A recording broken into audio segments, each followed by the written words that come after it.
What up, bros and sisses? I'm Richard Kuo, and today we're going to talk about why we should all keep working on our public speaking skills, and I'll provide you some of my tips that I've discovered along the way in how to be a proper communicator and a good public speaker or speaker in general. Alright, so the first reason why I believe it's important to develop your communication skills or your public speaking skills or just speaking skills in general is that speaking helps you formulate your thoughts, not only to other people so they could understand it, but it also helps you yourself communicate the ideas internally. If you're like me and you're not much of a speechwriter or reader, I used to find it very difficult to come up with ideas, and to be honest, I still do a little bit. And that's when public speaking and working on my speeches have really helped me formulate what is the message I really want to communicate to my audience. And whether it's a friend, a family member, a group of people, a school, it doesn't matter. And when I sit down and like logically think about what is it I want to say, then it becomes more natural. It becomes more, I'm able to see, okay, this structure makes sense. Adding this story adds value in my speech. Or, hey, I like the story, but I realize it doesn't really fit my structure, so I should not even include this into my speech. Now, what I'm telling you right now is very free flow. It's not very rehearsed. That's the way I like to do it. And this is what I like to practice, and this is why I do YouTube videos. It's a great opportunity for me to just share with you and inspire you what I'm learning, and also just grow and develop my speaking as well in the process, which is awesome. Now, the next thing I want to mention is when we speak, when we develop our speaking, we build confidence. And not only confidence for speaking, but confidence for our thoughts, our ideas, and just our personal lives. And I find speaking, it's an art, it's a science, but it's also such a great opportunity for personal growth as well. Not just for speaking, but again, to build your own self-confidence and to really figure out what's important to you. Through my journey in learning how to speak just within the past few months, I've learned so much about myself. I've learned that a huge tip for me is public speaking. I used to think, okay, so public speaking, #1 fear in the world, above death. Public speaking, wow.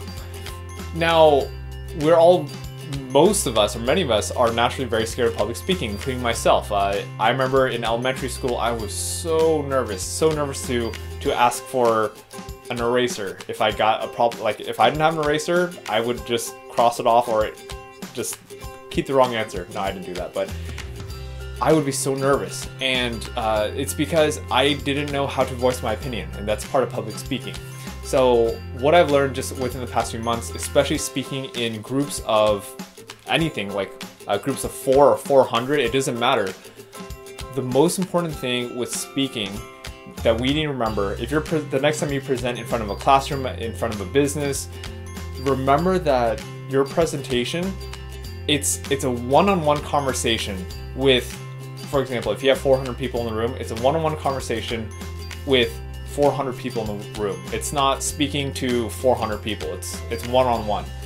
And it does a few things. First of all, it connects you with the other person. It connects you to have that one-on-one relationship, because that's really what speaking is about. It's about effectively communicating from one human to another human instead of a generic sales pitch from old school sales. And thankfully, new school sales is all about building that relationship, which I absolutely love.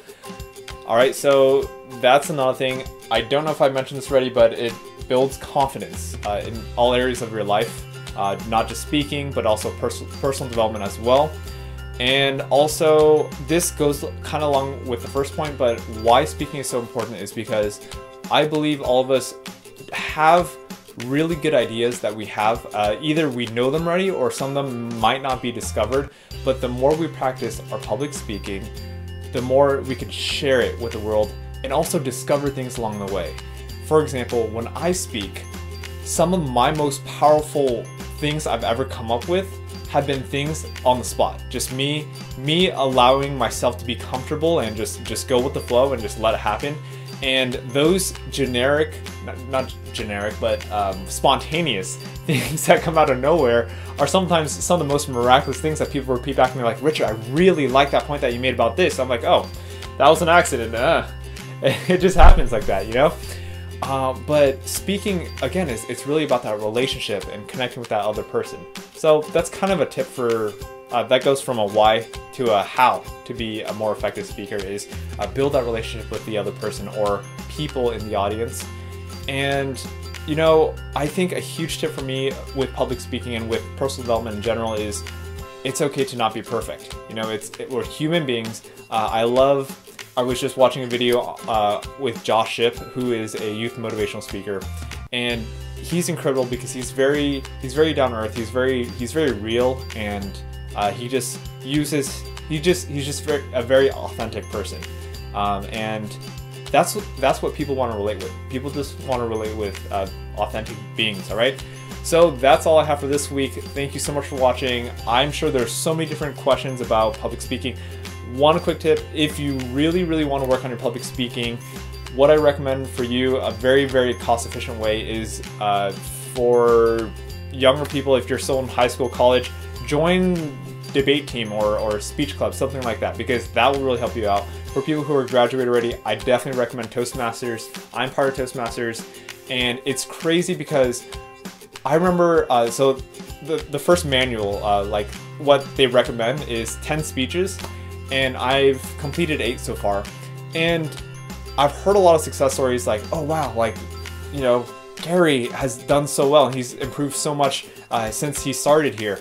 And it's so weird seeing myself go through it because everything, all the improvements were almost like subconscious. Like I didn't even realize I was improving my speeches until afterwards.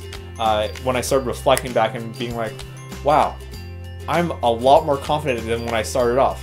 When I started speaking, when I gave my first speech at Toastmasters, I was so nervous. I was so focused on me being nervous, people noticing my mistakes, people noticing my sweat on my face, people noticing my awkward pauses.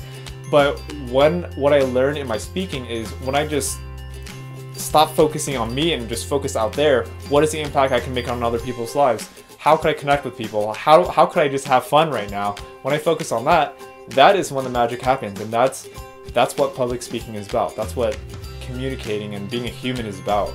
You know, it's creating those relationships. All right, so that's all I have again this week. Be sure to like this video, subscribe, check out my website, richardquo.com.